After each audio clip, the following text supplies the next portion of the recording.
Hello students, मैं doctor Anupreeta Mishra. आप Anupreeta Mishra electrical engineering के चैनल पर वोल्टेज इंजेक्शन मेथड जो कि स्लिप पावर रिकवरी है उसको समझ रहे हैं पिछले कुछ वीडियो से। और मैं उसी के लिए केस 1, केस 2 और केस 3 ऐसे डिफाइन करने वाली थी, जिसमें केस 1 और केस 2 लास्ट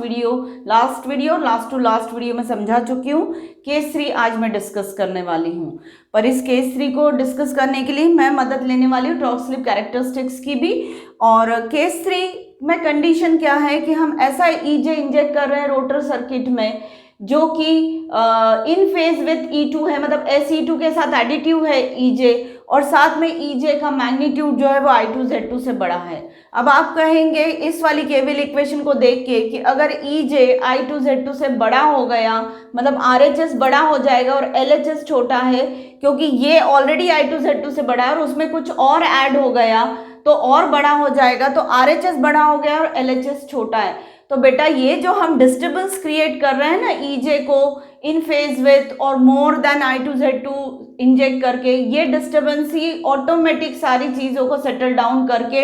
इसको बैलेंस कर देगा। और साथ में ये वाली इंडक्शन मोटर जिस ऑपरेटिंग पॉइंट पर काम कर रही थी, माना कि ये वाली इंडक्शन मोटर जिसमें कोई ईजे इंजेक्ट नहीं किया था, यहाँ पे ईजे इक्वल टू 0 है और यहाँ पे ईजे जो है वो ग्रेटर देन I2Z2 है, और साथ में E2 के साथ 0 डिग्री फेज डिफरेंस पर है। मतलब मैं ऐसा लिख सकती हूँ कि EJ 0 degree phase difference at the rate of E2, ऐसा मैं लिख सकती हूँ। तो ये वाला टॉर्क स्लिप कैरेक्टरिस्टिक्स वो वाला है जो अभी मेरे केस 3 को डिफाइन करेगा। तो यहाँ पे हमने ईजे ऐसा इंजेक्ट करके रखा हुआ है कि मोटर, अगर मेरे मोटर में ईजे इंजेक्टेड रहेगा यही वाला सेम फेज विथ E2 और ग्रेटर देन I2Z2, उस इंडक्शन मोटर को मैं चलाऊंगी तो मुझे ये टॉर्क स्लिप कैरेक्टरिस्टिक्स मिलेगा। पर अभी और ये वाली मोटर को चलाती हूँ जिसमें ईजे इक्वल टू 0 है, तो मुझे ये वाला टॉर्क स्लिप कैरेक्टरिस्टिक्स मिलेगा, ऐसा समझिए। तो जब ये वाली कंडीशन है तब ऑपरेटिंग पॉइंट कितना है इंडक्शन मोटर का, ये वाला, जिसको मैं ए ऑपरेटिंग पॉइंट बोलूंगी, और इस पर इंडक्शन मोटर की स्पीड कितनी है, नॉर्मल स्पीड है या बेस स्पीड है, ऐसा बोल सकते हैं। अब हमने क्या किया, यहां से ये वाले हालात डेवलप किए हैं, मतलब सीधे हमने ईजे इंजेक्ट किया है इन फेज विथ E2 और ग्रेटर देन I2R2, तो हमने डिस्टर्बेंस क्रिएट कर दिया, इसके RHS को बहुत बड़ा बना दिया विद रिस्पेक्ट टू LHS। अब क्या होगा वो बात कर रही हूं मैं। जैसे ही हमने डिस्टर्बेंस क्रिएट किया, मतलब यहाँ पे बहुत ज्यादा एनर्जी दे दी, तो इस इंडक्शन मोटर का जो रोटर होगा बहुत हाई स्पीड से रोटेट होना चाहिए ज्यादा एनर्जी की वजह से, क्योंकि एकदम से इनपुटिंग दोनों साइड से ज्यादा वाली हो रही है, मतलब एक तरफ से तो नॉर्मल सप्लाई वाली हो रही है, यहाँ से इनपुटिंग और ज्यादा होने लगी, मतलब इसका एक्साइटेशन यहाँ से हमने बहुत ज्यादा बढ़ा दिया। पर बेटा एकदम से इनर्शिया की वजह से रोटर की स्पीड में कोई बदलाव नहीं आएगा, पर हाँ करंट बहुत ज्यादा हो जाएगा, क्योंकि ये दोनों EMFs जो होंगे बहुत ज़्यादा करंट, क्योंकि ईजे बड़ा है तो बहुत ज़्यादा करंट डेवलप कर देंगे, और ये ईजे इसको सपोर्टिव है तो नेचुरली सारा असर हमको कहाँ दिखेगा, करंट के इंक्रीमेंट में दिखेगा। करंट जैसे ही बढ़ गया तो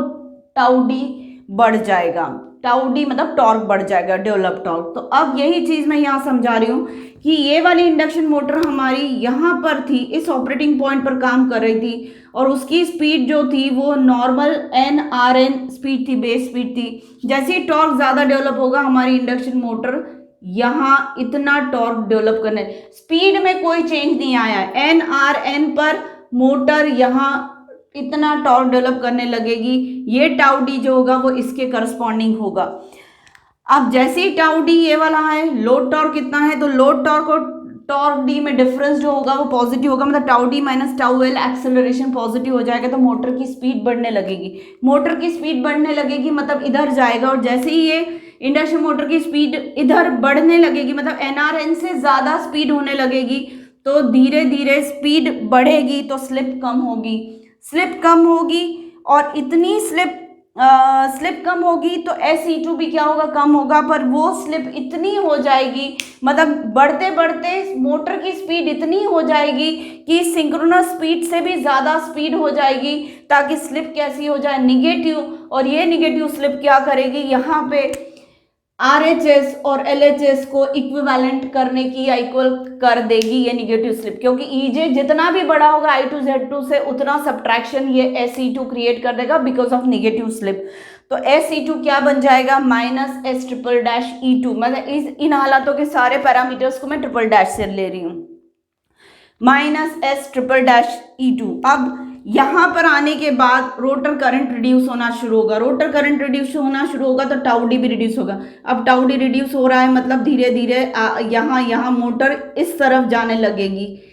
मोटर की स्पीड बढ़ रही है, मतलब हमें इधर मिलने चाहिए नेक्स्ट पॉइंट, स्लिप कम हो रही तब भी नेक्स्ट पॉइंट यहाँ मिलने चाहिए। एस स्लिप आपकी निगेटिव होते होते होने लगी, जैसे ही आपने एनएस को क्रॉस कर दिया या मोटर का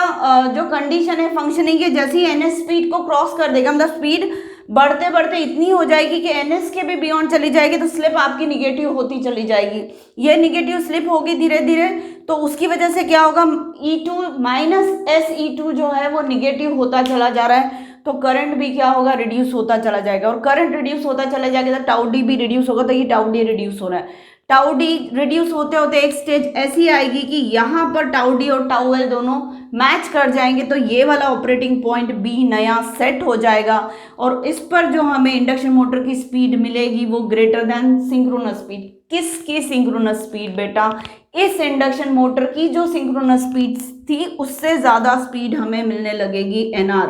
ये वाली NR स्पीड इस NS से बड़ी मिलने लगेगी।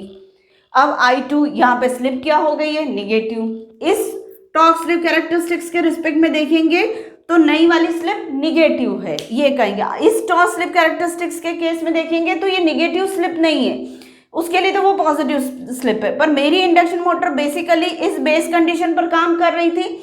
जैसे ही हमने EJ ज़्यादा इंजेक्ट कर दिया तो हमारा नया टॉर्क स्लिप कैरेक्टरिस्टिक्स आ गया, टाउ डी बढ़ गया, स्पीड बढ़ गई, स्लिप कम हो गई, SE2 निगेटिव हो गया, करंट रिड्यूस हुआ, टॉर्क ने फिर रिड्यूस होना शुरू किया, टॉर्क ने रिड्यूस होना शुरू किया तो एक्सेलरेशन कम होने लगा। धीरे धीरे एक पॉइंट आएगा जब टाउ डी और टाउ एल एक दूसरे के बराबर हो जाएंगे और ये नया ऑपरेटिंग पॉइंट सेट हो जाएगा और इस पर स्पीड मोटर की NR होगी जो कि synchronous speed of this condition से बड़ी होगी वो स्पीड। और उस केस में I2 ट्रिपल डैश मुझे कितना मिलने लगेगा, EJ minus S triple dash E2 upon Z2 triple dash इतना मिलने लगेगा और पावर फैक्टर भी थोड़ा बहुत इम्प्रूव होगा। ये सारी चीज़ें तो टॉर्क, स्पीड, स्लिप उसके रिस्पेक्ट में बात की, करंट के रिस्पेक्ट में। अब मैं पावर फैक्टर को देखती हूँ, Z2 क्या होता है, इन दोनों का सम R2 प्लस JS X2 इतना होता है, तो R2 minus JS triple dash X2 हो जाएगा, क्योंकि X2 के साथ S जो है वो अब निगेटिव हो चुका है। कितनी वैल्यू हो चुकी है S ट्रिपल डैश, तो minus JS triple dash X2 इतनी पूरी Z2 की वैल्यू हो जाएगी। और अब जैसे ही J के सामने माइनस साइन आ जाता है वो कैपेसिटिव हो जाता है और ऐसे हालातों में करंट जो होगा उस वक्त का I2 ट्रिपल डैश वो E2 को लीड करेगा और यही चीज़ हमें यहाँ नज़र आएगी। पर इस तरीके से ये सारी चीज़ें सेटलमेंट होती है। यहाँ पर लोड टॉर्क जो है वो कांस्टेंट ही रखा है, तो इस ऑपरेटिंग पॉइंट पर जिस पर स्पीड कितनी है, सिंक्रोनस स्पीड से ज़्यादा है, इस वाली स्पीड से ज़्यादा स्पीड मिल रही है। इस वाली टॉर्क स्लिप कैरेक्टरिस्टिक्स की जो सिंक्रोनस स्पीड है या इस वाली बेस कंडीशन की जो सिंक्रोनस स्पीड है उससे ज़्यादा स्पीड हमें मिलने लगेगी मोटर की, तो वो NR होगी सिंक्रोनस स्पीड से ज़्यादा। ये सारी चीज़ें तो हो रही है, पर यहाँ पर अगर हम ऑब्जर्व करें तो E2 मेरा फिक्स है इन दो पैरेलल लाइंस के बीच में, I2 मेरा लीड करेगा θ2 ट्रिपल डैश से। क्यों लीड करेगा, उसका रीज़न ये माइनस साइन है, और जैसे ही I2 लीड करेगा I2 triple dash θ2 triple dash से, तो I2 के ही अलोंग में I2 ट्रिपल डैश R2 ऐसा फेजर ले लूँगी। कौन सा वाला, I2 Z2 ट्रिपल डैश, मतलब ये हो जाएगा R2 minus JS triple dash X2 is equal to SEJ minus S triple dash E2। ये आपकी KVL इक्वेशन हो चुकी है। अब ये वाला जो मेरा कंपोनेंट है I2 ट्रिपल डैश R2 वो ये रहा, I2 triple dash into minus JS triple dash X2 वो ये वाला कंपोनेंट हो गया, और ये दोनों जहां मीट करेंगे, मतलब ये एक फेजर ये, तो जहां मुझे टिप मिल रही है उस टिप की length E J minus S triple dash E two इतनी हो जाएगी। इस तरीके से ये फेजर डायग्राम हमारा इंडिकेट करेगा इन सारे हालातों को, जिसमें लीडिंगनेस जो होगी वो माइनस साइन की वजह से मिल रही है, पावर फैक्टर इंप्रूव हुआ है क्योंकि यहाँ पे लैगिंग पावर फैक्टर था तो वो लीडिंग होने लगा। मतलब लैगिंग पावर फैक्टर की केस में रिएक्टिव पावर एब्जॉर्ब होती, लीडिंग पावर फैक्टर की केस में रिएक्टिव पावर सप्लाई होती है बेटा, तो सप्लाई होना इज बेटर। पावर सिस्टम में आपको सारी चीज़ें समझ में आएगी कि लीडिंग पावर जो होती है, मतलब रिएक्टिव पावर, वो बेटर क्यों होती है। तो इस तरीके से बेटा आज मैंने आपको केस 3 समझाया, और केस 3 में ये समझ में आया कि S को निगेटिव होना पड़ेगा just to adjust this EJ minus SE2 to be equal to I2 Z2 because some disturbance has been created by exceeding the value of EJ beyond Z2 I2। इस I2 Z2 के beyond EJ हमने inject कर दिया था इन supportive manner, तो current बहुत बड़ा जो भी डिस्टर्बेंस क्रिएट हो उसने ऑटोमेटिक अपने आप को सेट कर लिया, पर पुराने ऑपरेटिंग पॉइंट से मोटर जंप कर गई थी ज़्यादा टाउ डी पर, ज़्यादा टाउ डी पर एक्सेलरेशन था मतलब मोटर को इधर ही जाना था, तो एक्सेलरेशन था मतलब मोटर की स्पीड ज़्यादा थी, तो ज़्यादा स्पीड वाले पॉइंट्स अचीव करते करते एक स्टेज ऐसी ही आई, स्पीड बढ़ी, स्लिप कम हुई, निगेटिव हो गई, एक पॉइंट निगेटिव हुई मतलब करंट कम हुआ तो टॉर्क टाउ डी धीरे धीरे कम होते रहा, टाउ डी कम होते होते इतना हो गया कि टाउ एल के बराबर हो गया, तो नया ऑपरेटिंग पॉइंट हमको मिल गया। और ये ऑपरेटिंग पॉइंट ऐसा है कि यहाँ पे जो स्पीड है मोटर की वो पुराने इस बेस कंडीशन से ज़्यादा स्पीड पर काम कर, मतलब इस बेस कंडीशन की जो सिंक्रोनस स्पीड थी उससे ज़्यादा स्पीड पर काम कर। अब हम ये कह सकते हैं कि ईजे की अलग अलग वैल्यू जो कि ग्रेटर देन I2 Z2 होगी, अगर हम इंजेक्ट करते हैं तो हमें डिफरेंट स्पीड वेरिएशंस मिलेंगे अबव सिंक्रोनस स्पीड। हाँ, करंट की वैल्यू, Z2 ट्रिपल डैश की वैल्यू सब अपने अपने हिसाब से एडजस्ट होगी, पर हर हाल में I2 cos θ2 कांस्टेंट रहने वाला है क्योंकि लोड हमारा कांस्टेंट है। तो उम्मीद है आपको इतना डिस्क्रिप्शन समझ में आया होगा। तीनों फेजर डायग्राम जो